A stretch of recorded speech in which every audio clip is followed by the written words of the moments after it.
नमस्कार. न्यूज 24 परभणी वार्तामध्ये आपले स्वागत. मी शिवाजी चव्हाण. पाहूयात आजच्या ठळक घडामोडी. अनुसूचित जाती आरक्षण उपवर्गीकरण विरोधात भव्य मोर्चा.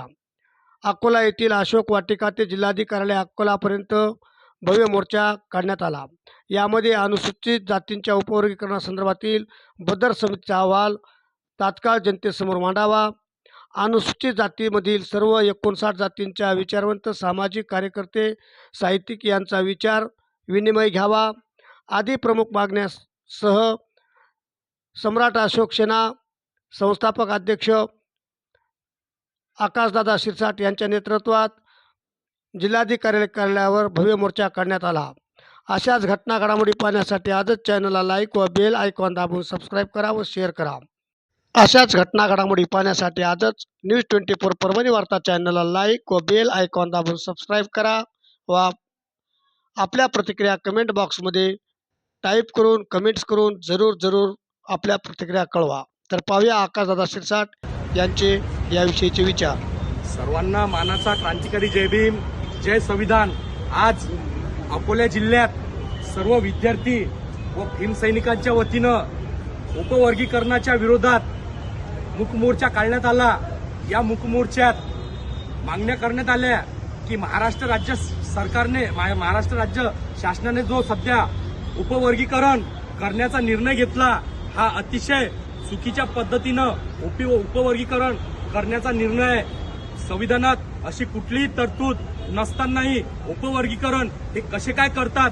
डॉक्टर बाबासाहेब आंबेडकरांनी घटनेची निर्मिती करताना आर्टिकल 15(4) मध्ये स्पष्ट आदेश दिलेला आहे की 15(4) मध्ये घटनेत कशा पद्धतीनं आरक्षण दिलेलं आहे. मग आरक्षण देत असताना आता त्या आरक्षणाची उपवर्गीकरणाची कुठलीच तरतूद नसतानाही आज एससी मध्ये आरक्षण उपवर्गीकरणाची जे मागणी होत आहे हे संविधानाला घाव घालणारी उपवर्गीकरण आहे. तर याला आमचा महाराष्ट्रभर तीव्र विरोध आहे.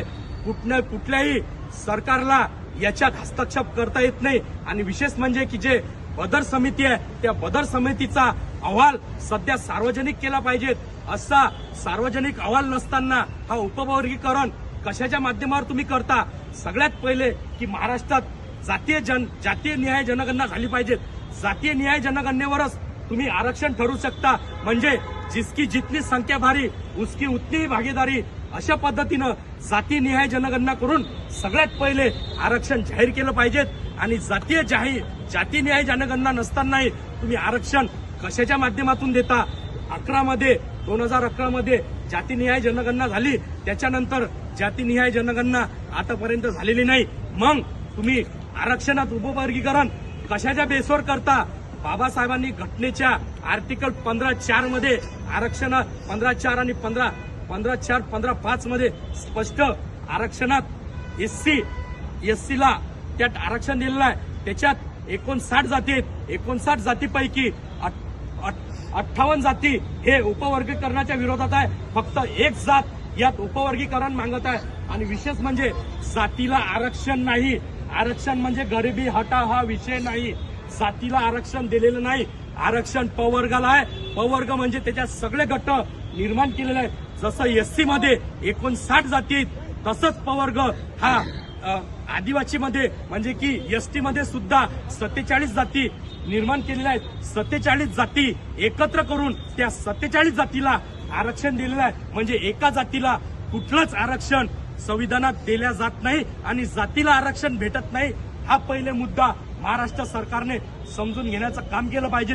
ओबीसीत 347 जाती आहेत. 347 जाती एकत्र करून त्या 347 जातीला ओबीसी मध्ये आरक्षण दिलेलं आहे. तसंच एससी समाजात 59 जाती एकत्र करून त्या 59 जातीला एससी मध्ये म्हणजे अनुसूचित जातीमध्ये आरक्षण दिलेलं आहे. तर अनुसूचित जाती अनुसूचित जमाती हे अशा पद्धतीनं यात वर्गीकरण न होता हे आरक्षण जसं तसंच राहिलं पाहिजे. जरी आरक्षणावर तुम्ही खाला घालायचं काम करत असाल तर आम्ही महाराष्ट्रभर रस्त्यावर उतरून या बदर अहवालाचा आम्ही निषेध करू, होळी करू. आणि बदर समितीनं जो अहवाल या ठिकाणी गुपचूप मध्ये म्हणजे लपून या ठिकाणी जो आरक्षण उपवर्गीकरणाचा निर्णय घेतला हा निर्णय अतिशय चुकीचा आहे, याचा आम्ही निषेध करू. हा निर्णय आम्हाला मान्य नाही. निर्णय आम्ही तोच करू की जो निर्णय राज्यघटनेला मान्य असणार. राज्यघटनेला मानणारा हा निर्णय नाही. हा निर्णय सरासर सगळ्या जाती धर्मात भेद करणार आहे आणि यात वर्गीकरण होऊ शकत नाही. वर्गीकरण म्हणजे चातुर्वर्ण पद्धत, ब्राह्मण, क्षत्रिय, वैश्य आणि शूद्र अशा पद्धतीनं संविधानाला हे मान्यता नाही आणि वर्गीकरण आम्ही होऊ देणार नाही. हाच या आंदोलनाच्या माध्यमातून आम्ही सर्व जाती धर्माचे लोक इशारा देतो. अकोला जिल्ह्यातच मूक मोर्चा झाला. या मूक मोर्चात सर्व ग्रामीण भागातून मोठ्या प्रमाणात या सहकारी उपस्थित झाले. त्या सर्वांचे आम्ही धन्यवाद व्यक्त करतो आणि आरक्षण उपवर्गीकरणाला महाराष्ट्रभर विरोध करा हेच आम्ही सर्वांना आवाहन करतो. अशाच घटना घडामोडी पाहण्यासाठी आजच चॅनलला लाईक व बेल आयकॉन दाबून सबस्क्राईब करा व शेअर करा. तुमच्या प्रतिक्रिया कमेंट बॉक्समध्ये टाईप करून जरूर कळवा. आजच्या ठळक घडामोडी संपल्या. पुन्हा भेटूयात पुढील बातमीपत्रात. तोपर्यंत नमस्कार.